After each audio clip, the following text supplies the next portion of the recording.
Bonjour à tous, j'espère que vous allez bien. On se retrouve pour le brief du lundi 17 juillet 2023. On se fait un petit point BTC rapidement, ETH, et je pense qu'on refera un petit point XRP qui pour moi est un actif intéressant, intéressant à surveiller pour l'ensemble du marché. Parce qu'au moment où XRP va commencer à faiblir, ça pourrait aussi signifier que le marché faiblit potentiellement, parce que ça a été le narratif du moment, grâce à la SEC. Donc on verra un petit peu comment se comporte XRP, et je pense que ce sera tout. Dans la semaine, je vous ferai un point macro. Voilà. Et je vous sortirai aussi bientôt une nouvelle vidéo sur l'analyse des altcoins vu que ça a pas mal bougé. Donc n'hésitez pas à vous inscrire à la newsletter, c'est gratuit, il n'y a rien à payer. Le lien il est en description ou en commentaire épinglé. Le Trône Contact, System.io, newsletter Le Trône, vous mettez votre mail, je m'inscris. Vous êtes inscrit, c'est gratuit et ça prend 1 minute et vous aurez la prochaine vidéo en exclusivité dans votre boîte mail. Alors du coup, le Bitcoin, ce qu'on va voir aujourd'hui, c'est est-ce que le Bitcoin est dans une pattern de distribution. Donc je pense que vous connaissez tous Wyckoff, ou en tout cas, si vous ne connaissez pas Wyckoff, c'est une méthode de price action exclusivement. Donc le price action, c'est le comportement du prix.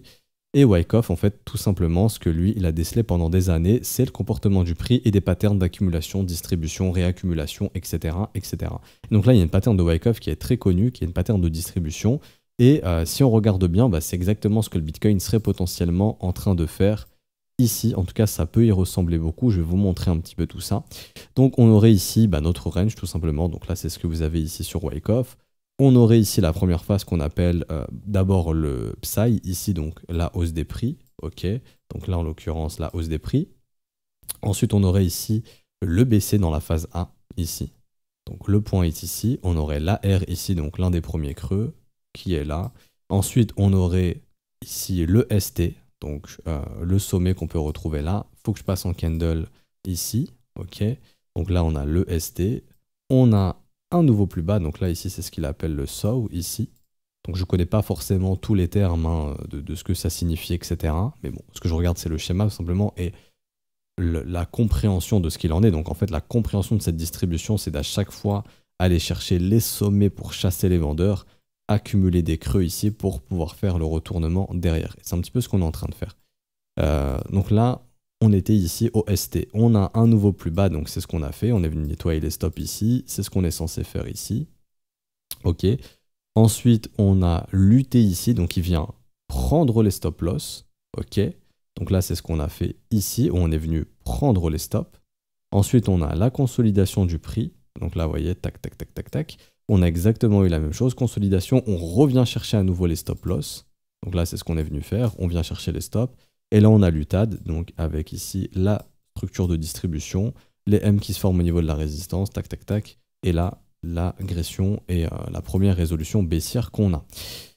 Et ensuite, le prix consolide, et donc là, si jamais ce scénario se valide, on aurait donc la période ici où on consolide, c'est ce qu'on est en train de faire, avec une résolution baissière pour aller chercher cette fois-ci tous les stops.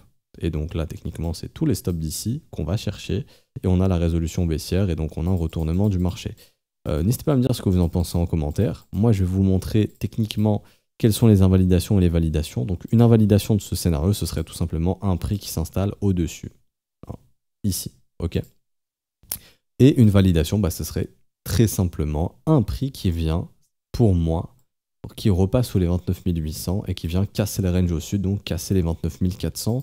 Ce serait pour moi la confirmation baissière. Donc bien sûr, tout scénario est une invalidation, une validation. Je ne vous dis pas forcément qu'on est forcément dans cette pattern de distribution. Ce que je vous montre ici, c'est que le marché est en train de coller parfaitement quasiment à cette potentielle pattern de distribution et que si elle se confirme, elle a une validation, elle a une invalidation. L'invalidation serait bien évidemment un prix qui retourne au-dessus du supposé UTAD dans cette fameuse distribution et une confirmation, ce serait un prix qui vient casser ici les précédents creux tout simplement, donc les 29 400 $. Je mets de côté ce petit schéma. Moi, ce que je vais vous montrer tout simplement, c'est toujours ici les concepts qui sont enseignés sur cette chaîne. Donc très simplement, ici, je mets ça de côté. Pour moi, on a le premier arrêt ici. Pour moi, tant que ce premier arrêt n'est pas cassé, on a très simplement plus de probabilité d'avoir une continuation haussière. Donc quand je vois tous ces stops ici, je me dis que si le marché vient chercher les stops et qu'on vient chercher 38,2, donc environ 29 100 $, et que le marché fait une structure haussière, pour moi ici ce sera un excellent signal de continuation haussière. On est venu prendre les stops et on va aller chercher plus haut vers les 35 à 36 000 $. En revanche, si le marché ici vient prendre les stops et qu'on réagit mal, pour moi, ce sera la confirmation de cette pattern ici. Et donc, on aura retourné le marché, pardon. Et donc, à ce moment-là, au minimum, je pense qu'on viendra chercher entre 26 300 $ et 27 400 $, qui sera la prochaine zone de prix à surveiller, tout simplement. Ok ? À surveiller aussi également au sein de cette distribution, parce que pour l'instant, le Bitcoin est toujours en range. C'est la zone de rechargement de short du mouvement précédent. Hop, ici. Et donc, ce qui serait bearish pour le Bitcoin, c'est de faire les structures haussières ici. Ok, on vient là, et là, on faiblit. Ça serait super négatif. Ok.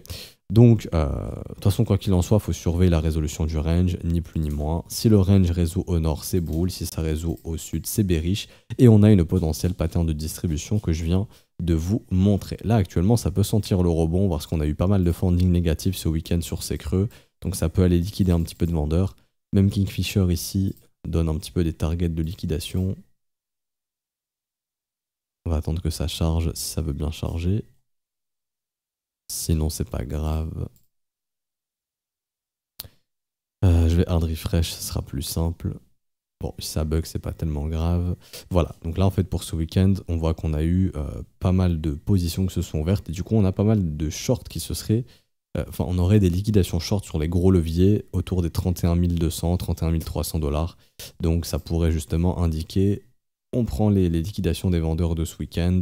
Et si le marché réagit mal dans la zone de rechargement de short, ben on s'attaquera aux acheteurs et on ira chercher les liquidations acheteuses parce qu'il y en a pas mal maintenant. Hein. Vraiment, il y en a pas mal plus bas dorénavant.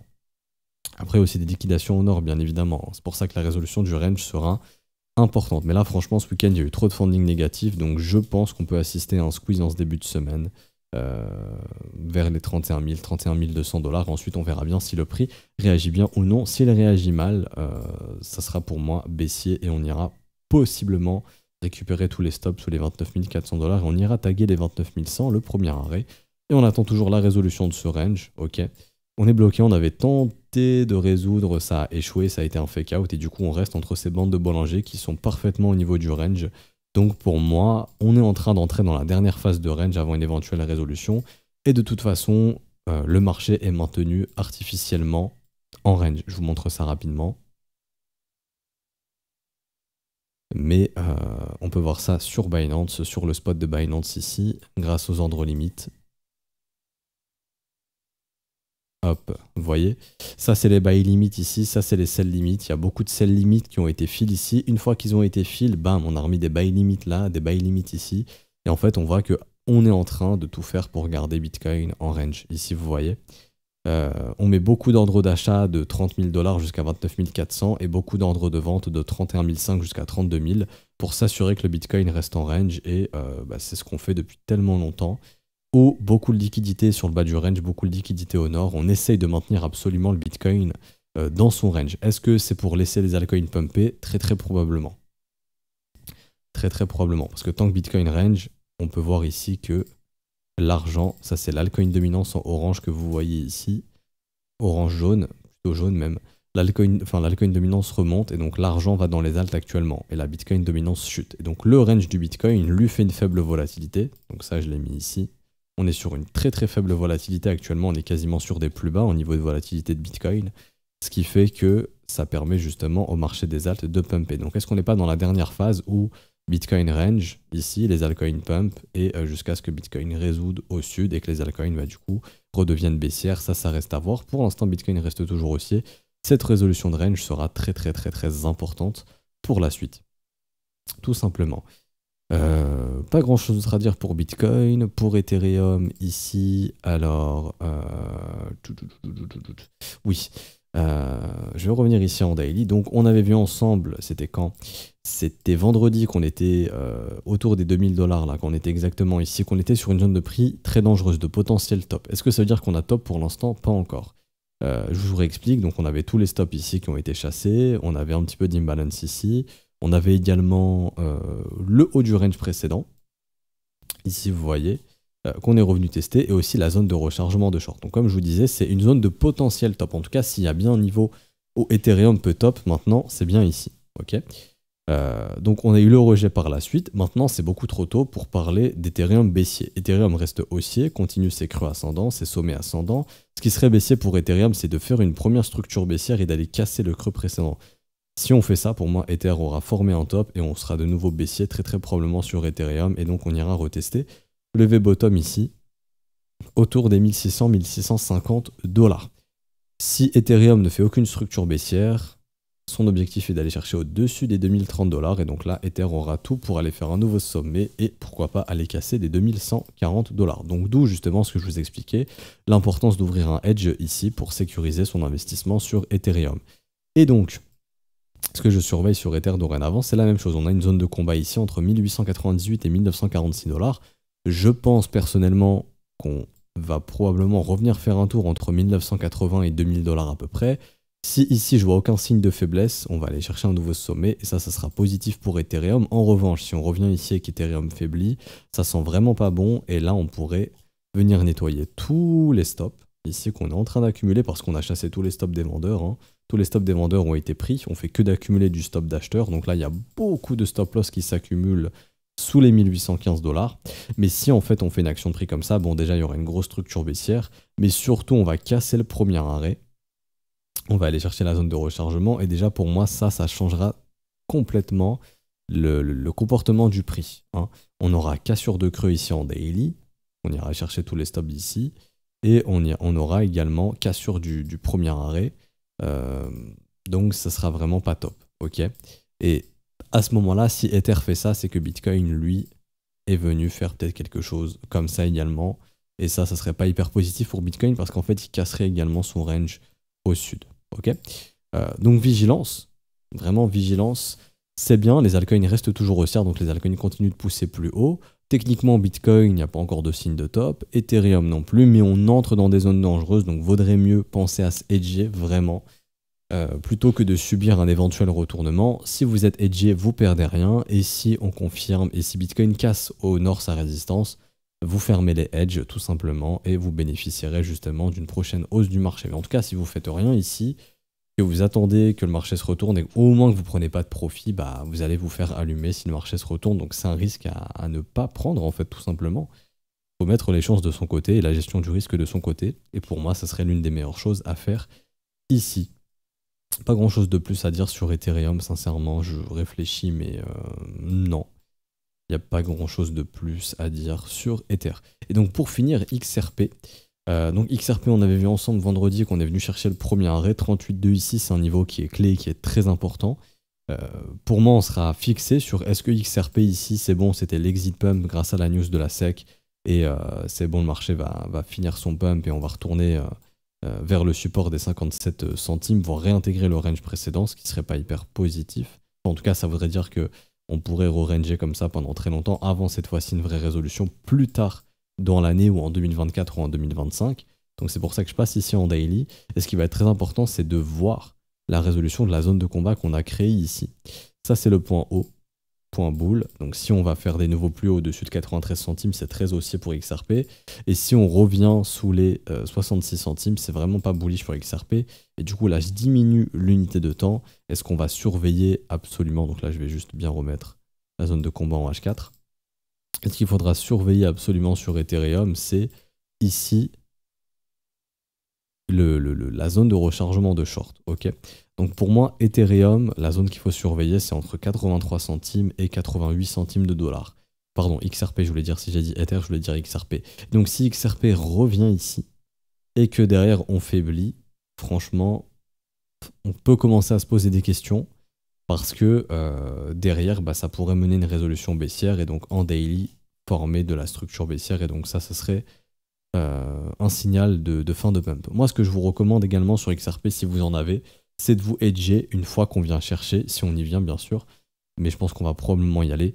Si on vient chercher entre 83 centimes et 88 centimes, il faut se hedger. Se hedger, c'est quoi? C'est par exemple, j'ai 1000 $ d'XRP, bah, je peux tout simplement shorter sans levier pour 1000 $. Ce qui fait que je suis complètement hedgé. Ok? Tout simplement. Ni plus ni moins. Ou shorter le coin M. Ça se fait, donc shorter en collatéral coin. Donc en fait, vous mettez vos collatérales en XRP. Si ça monte, vous perdez du XRP, mais ça prend en valeur. Donc, par exemple, si XRP prend 10%, vous perdez 10% d'XRP. Mais vu que le prix a fait plus 10%, bah vous perdez rien, ok? Tout simplement. Ni plus ni moins. Et du coup, si ça dump, bah, le prix des XRP perd en valeur, mais vous gagnez du XRP, tout simplement. Donc en fait, c'est ce qui fait qu'en dollars, vous restez flat. C'est ça le hedging. Et en fait, ça vous permet de vous protéger. Et donc, si le marché va s'installer au-dessus des sommets, vous fermez votre hedge, vous n'avez rien gagné, vous n'avez rien perdu, mais au moins, vous avez sécurisé un éventuel retournement. Parce que si le marché fait ça, bon bah là, vous serez bien content d'avoir ouvert votre hedge et de gagner des XRP comme si vous aviez vendu ici. En fait, si vous ouvrez un hedge dans cette zone, ça simule une vente ici, sauf que vous n'avez pas vendu vos XRP. Juste en fait, vous avez une contrepartie qui vient couvrir vos XRP, tout simplement. Ok ? Moi, c'est ce que je vous recommanderais. Et pourquoi je surveille attentivement XRP ? Bah parce que XRP a été le dernier asset à pump actuellement. Et si XRP est l'un des assets les plus forts, et le narratif haussier, et la news haussière qui était destinée à XRP, bah, ne fait plus effet que même XRP se retourne, bon bah c'est qu'il y aura de grandes chances qu'on peut avoir un marché crypto également qui se retourne. Et donc ça, il faudra faire attention. Ok ? Donc je m'arrête ici pour aujourd'hui. J'espère que ça vous aura plu. Si c'est le cas, n'hésitez pas à laisser un petit pouce bleu, vous abonner si ce n'est pas déjà fait. Également rejoindre l'école si vous souhaitez vous former et avoir accès au brief privé que je fais avec les élèves tous les jours et avoir accès à la formation qui vous apprend tout sur l'analyse technique, l'order flow, la gestion du risque, comment prendre vos profits, comment sécuriser vos trades, comment créer vos propres setups, etc. etc. N'hésitez pas à nous rejoindre, vous avez ici les formules d'abonnement, c'est sans engagement, vous pouvez arrêter quand vous le souhaitez, tout est disponible en rediffusion, si vous n'êtes pas disponible, il y a tout qui est dispo en rediffusion, donc une fois que c'est terminé, c'est séquencé, c'est disponible en rediffusion quelques minutes après. Donc comme ça, si vous rentrez du travail ou peu importe, ça sera dispo en rediffusion pour vous. Si vous habitez à l'étranger, que vous êtes sur un décalage horaire, il n'y a pas de problème également. Donc voilà, le lien pour s'inscrire à notre école, il est en description ou en commentaire épinglé, école-letronfzco.com. Vous pouvez nous rejoindre quand vous le souhaitez, c'est automatique, vous recevez votre rôle élève automatiquement. Il y a tout qui est expliqué lorsque vous avez procédé au paiement et vous avez aussi vos accès au site web pour avoir accès à la formation. Là, je vérifierai, je pense que j'ai été déconnecté. Mais voilà, ensuite, vous aurez accès à toute la formation, au module, etc. etc. N'hésitez pas aussi à vous inscrire sur BitGet, notre partenaire, si vous souhaitez trader sur une plateforme sans KYC qui ne vous prend pas la tête. Il y a tous les produits qui ne sont plus disponibles sur Binance, etc. C'est disponible. Également, il y a un gros marché spot. Vous pouvez trader sans KYC, donc c'est une alternative qui est super intéressante. Si jamais, pareil, le lien, il est en description en commentaire. Vous pourrez participer aux événements super airdrop, pouvoir trader sans KYC et également participer à nos prochains concours. J'en ai déjà fait 5 ou 6, je crois, de mémoire, peut-être 5. Et on aura encore pour tous les inscrits à BitGet via notre lien partenaire. Bonne journée à tous et je pense qu'on se retrouvera mercredi si d'ici là il n'y a pas eu beaucoup de volatilité. À demain ou à mercredi. Ciao, ciao.